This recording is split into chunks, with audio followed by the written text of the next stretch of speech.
Hello everyone, it's Old Guardian here. Hearthstone Saviors of Uldum reveal season is almost at an end. Tomorrow we're going to get all the remaining cards, so that's going to be pretty exciting. But for now, we got 8 new cards today, so let's take a look at these. First, we have a new neutral legendary minion, Siamat. A 7-mana 6/6 elemental with a battle cry to gain 2 of Rush, Taunt, Divine Shield or Wind Fury, your choice. So you can turn this into a Rush Divine Shield minion, maybe Divine Shield Wind Fury if you want to pressure. Very flexible, very nice looking tool. At 7 mana it is obviously a little bit expensive.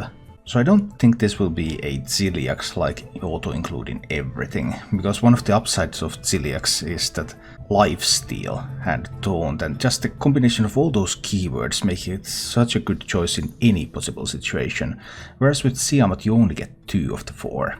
Nonetheless, Siamat looks like a very interesting card that can be used as removal, used as threat, especially if you find a deck that can make use of the elemental tag. That's sweet, or if you can find a deck that can make much use of the battle cry, that's also really good, like Shaman. When I see a battle cry minion, I think of Shadowwalk.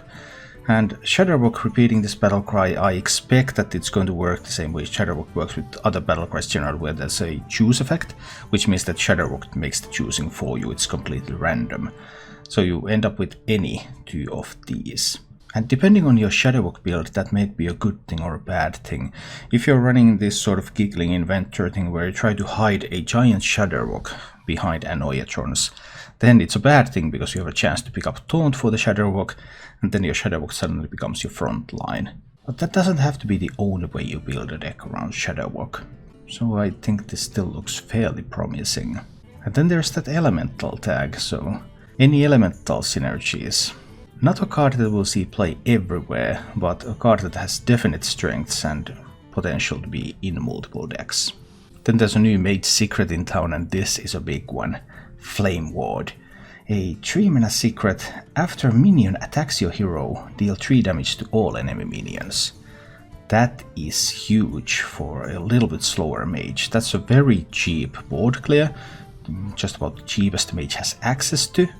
Just really nice. It's also a secret, so the opponent has to go through all sorts of hoops to determine what the secret is, and it's going to mess up with their game plan so much. Looks like a really solid card. There are some differences compared to Explosive Trap, which is the Hunter secret that does a similar thing. First of all, of course, this deals 3 damage, and 3 damage is so much better than 2 damage, because there are usually so many 3 health minions in the meta. That obviously will depend on the meta. And then there's that it's after a minion attacks your hero. So the first minion that attacks, even if it has very low health, it's going to get through, it's going to deal damage. And then the Flame Ward will activate. Unlike Explosive Trap, which simply does not let a Leroy through. And also Flame Ward only activates when a minion attacks. So if you're being attacked with a weapon, it doesn't activate, and that's usually an upside compared to Explosive Trap. Because players often like to trigger the Explosive Trap with a weapon attack and then play minions, and with Flame Ward you cannot do that. As a small downside, Flame Ward does not deal damage to face, but this is clearly for a slower secret archetype. Not one of these very aggressive tempo secret mages. Very interesting, very strong card. I'm not sure if we have the tools to build a deck around this. It would be a slower secret-based mage deck. But I'll take a look at that once we have all the cards. Then we have a new rogue minion, the Saket Sapper. A 4-mana 4/4 pirate. With the death rattle, return a random enemy minion to your opponent's hand. So pirate tag is generally good for rogue, that's an upside for the card. Death rattle, return random enemy minion, so it's like Sap, but you cannot target it. But Sap is a really strong tempo effect, so far I'm really interested in this card. Then when I look at it and I see that it's a 4-mana 4/4, and then I think about cards like Militia Commander, and I think about cards like Dino-Medic, that kill this minion and then they get returned back to the hand. And that makes me a little bit less enthusiastic. Because if there are lots of these effects that kill it, or if there are lots of these minions that can value trade it, and then go back to the hand and do the same again, then that makes it kind of weak against some control decks. On the other side, the stat line is reasonable, the effect is strong, so this card might be able to overcome those weaknesses depending on the meta and how common those counters are. And it's also a great card to pick up from Hook Tusk. You play Hook Tusk, this one comes on the board, it has Rush. If the opponent has some really big stuff like Giants or something on the board, you just jam this in and they get zapped back to the hand. So this one is a very meta-dependent card. It has some really big upsides and it has some clear vulnerabilities in the current meta. So we'll have to see how the meta shapes up. Then we have another neutral legendary card, King Faris. A 10 mana 5/5 with a battle cry: for each spell in your hand, summon a random minion of the same cost. So one of the things that this card does is that this is a nerf to the Sea Giant Conjurer's Calling combo. If the 10 mana 10/10 with Divine Shield and Reborn was a buff to that, then this at least nerfs the pool a little bit, making it more hit and miss, making it more RNG. I'm not actually sure I like that, but well, that's what it does anyway. As for the effect, I think the effect is weaker than the effect of something like Dragoncaller Alana, which is currently only available in Wild. Dragoncaller Alana, Battlecry, summon a 5/5 dragon for each spell you cast this game that costs 5 or more. So you have been able to use your cards, and then you grab the Alana, you play the Alana, you get the board. Whereas with King Faris, you need to have those spells in your hand in order to make use of it. How often are you saving a bunch of spells in your hand? Depending on the deck, with some decks you are. So the effect is still powerful, it's still interesting, and it's very, very shamanistic, I would say. Because let's say you play Haggadah the Witch and you start generating random spells to your hand, and then you play Shadowwalk in that deck. When I see Battlecry, I think Shadowwalk. Battlecry, Shadowwalk. So then you play King Faris, it generates a board for you, okay, opponent has to deal with that. Then you play Shadowwalk, it generates another board for you. Unless you're Haggadah the Witch, Battlecry then destroys that board, so there are some downsides and things that this plan might need a little bit of tuning. But regardless, a very interesting card. It will be interesting to see what kind of spell-based decks we will be able to build. How viable will they be? What will the balance between cheaper spells, very expensive spells? Like if you play this and you summon a couple of 8-drops, that's pretty good, right? So yeah, this is like a card that I like to see. It's not immediately obvious what is the best way to use this, but it immediately gives you some ideas and things that you can start trying out. Then we have the Kartut Defender. Is this another Sludge Belcher again? A 6 mana 3/4, Taunt, Reborn, Death Rattle, restore 3 health to your hero. That is pretty big package. I mean, the stat line is terrible for a 6 mana card. Sludge Belcher costs 5 mana for 3/5. Then we have the new Sludge Belcher already from this expansion, the Bone Wraith, a 4 mana 2/5. So the stat line is not too hot. But even comparing this to something like Rotten Apple Bomb, then I think I would usually rather have the Apple Bomb, just so that I can play it out earlier. But I can't think of one class that is so desperate for healing that I think it's interested in this one. And that class is Warlock.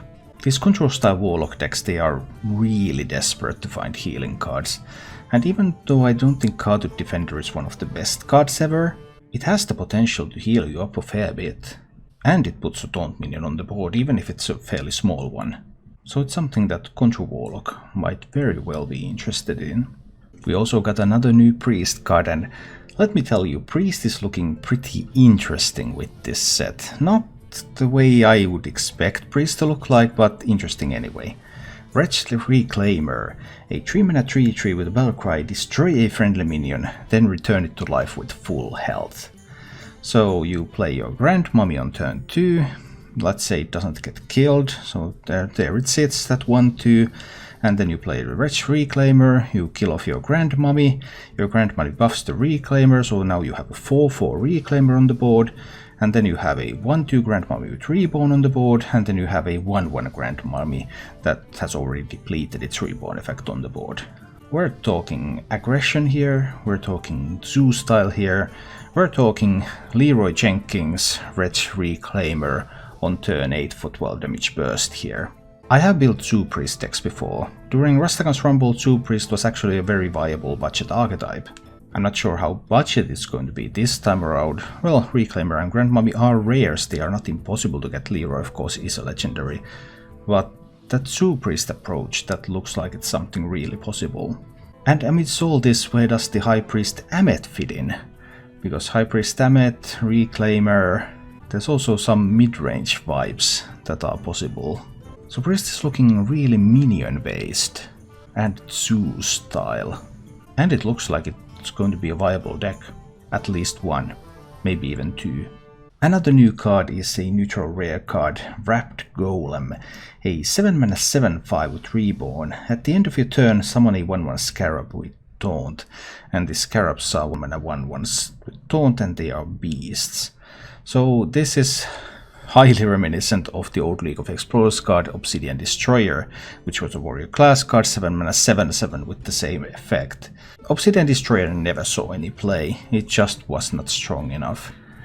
And even though Wrapped Golem has that Reborn, so you have to deal damage to it twice in order to make it go away, it's still hard for me to see that the effect of getting those 1/1 Taunt minions is sufficient to justify running this card.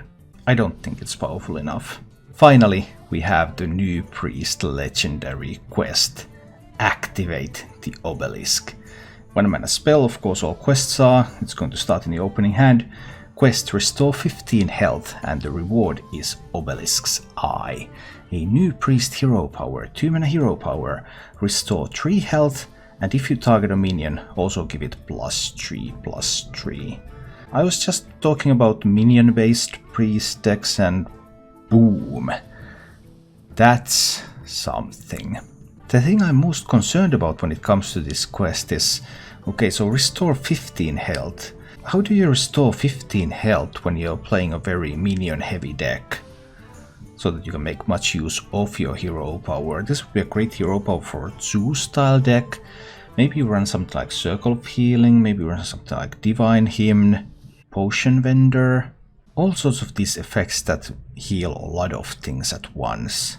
Because you can restore that health anywhere, even to your opponent if you like. And that hero power, obviously for a minion-based deck, then that's just incredibly powerful. So perhaps there will be a faster priest deck, minion-based priest deck that doesn't run the quest, so it wants to play minions 1, 2, 3. Maybe there's a little bit slower one that runs this one. Perhaps it can be 2-based, perhaps it can be a pure mid-range deck. Overall, priest decks are looking very minion-based this expansion, but there's still several competing archetypes looking to be built. That was all the cards for today, and tomorrow we're getting all the rest of the cards.